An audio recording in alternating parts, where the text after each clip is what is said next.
Cuisine, culture et découverte, Radio Laser vous invite au Vallon dans l'assiette avec Vallon de Haute-Bretagne Communauté.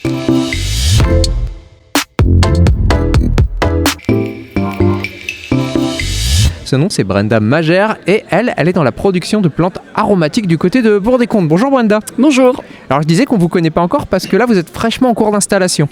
Et je commence à planter dans un mois. Ah oui, donc ça n'a même pas encore vraiment commencé. Ça n'a pas vraiment commencé. En tout cas, la production n'a pas commencé. Après, les tests sur les produits finis ont commencé déjà depuis quelques mois. Parce que c'était pas le moment pour planter ou on peut planter toute l'année des plantes aromatiques? Comment ça se passe? Non, comme beaucoup de plantes, ou comme les maraîchers peut-être aussi, en tout cas la majorité des choses en maraîchage, plutôt on commence fin avril, début mai. Donc là, en tout cas, sur les plantes aromatiques, c'est plutôt cette période-là. Très bien, alors vous êtes du côté de Bourg-des-Comtes, où est-ce qu'on vous trouve, où est votre exploitation?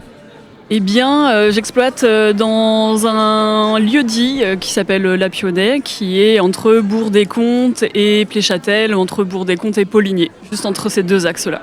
Bon, alors j'imagine que les plantes aromatiques, c'est quand même tout un monde, que c'est assez large, donc qu'est-ce que vous allez vous faire pousser? Alors, ce que je vais faire pousser, pour l'instant, il y a une vingtaine de variétés que je vais faire pousser. Je peux donner quelques exemples, que sont les classiques menthe, thym, romarin, et puis des plantes un peu moins ordinaires, on va dire, que sont la livèche, par exemple. La livèche, alors qu'est-ce que c'est, tiens? La livèche, c'est la version sauvage du céleri.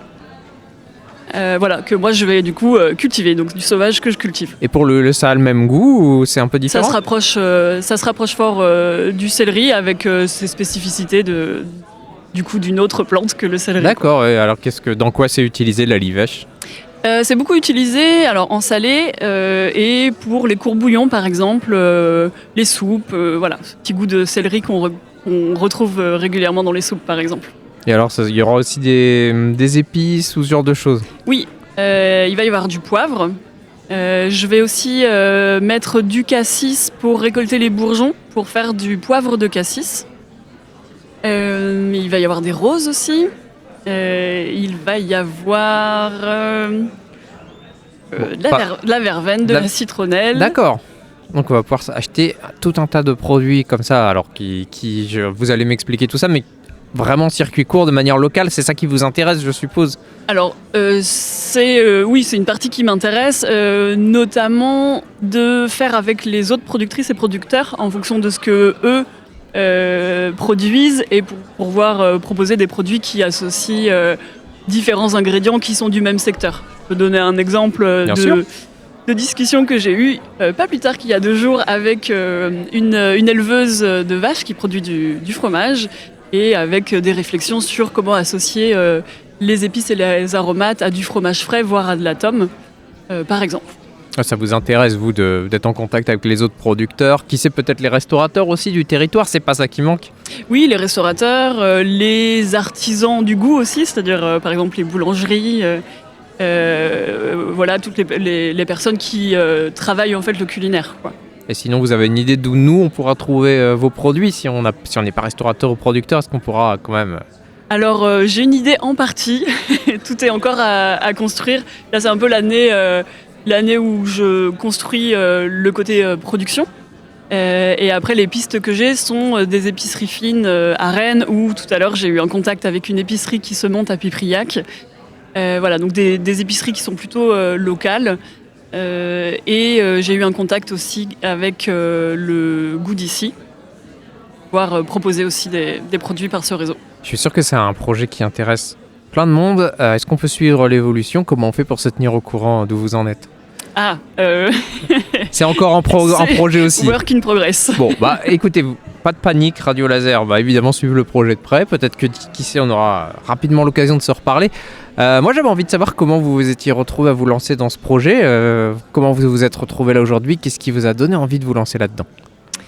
J'ai eu ce projet déjà, cette envie en tout cas, il y a une quinzaine d'années. Et puis, j'ai trouvé un autre travail, il s'est passé autre chose et j'ai mis ça de côté.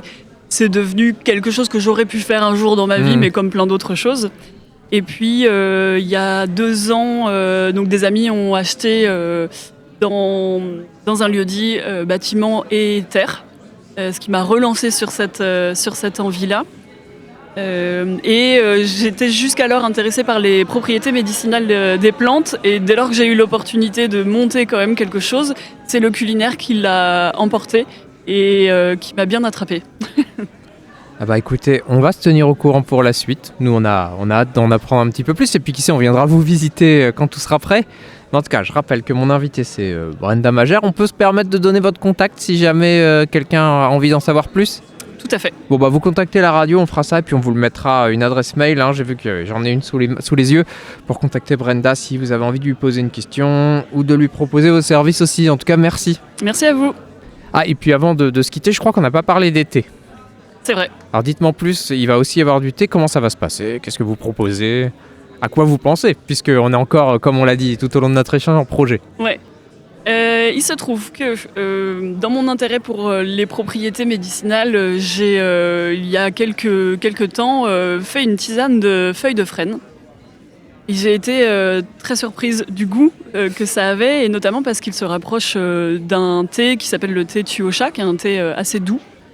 Et là, je me suis posé la question de comment on pouvait accentuer ce goût pour se rapprocher justement du thé. Et là, j'ai pensé à l'oxydation, la fermentation, peut-être la torréfaction.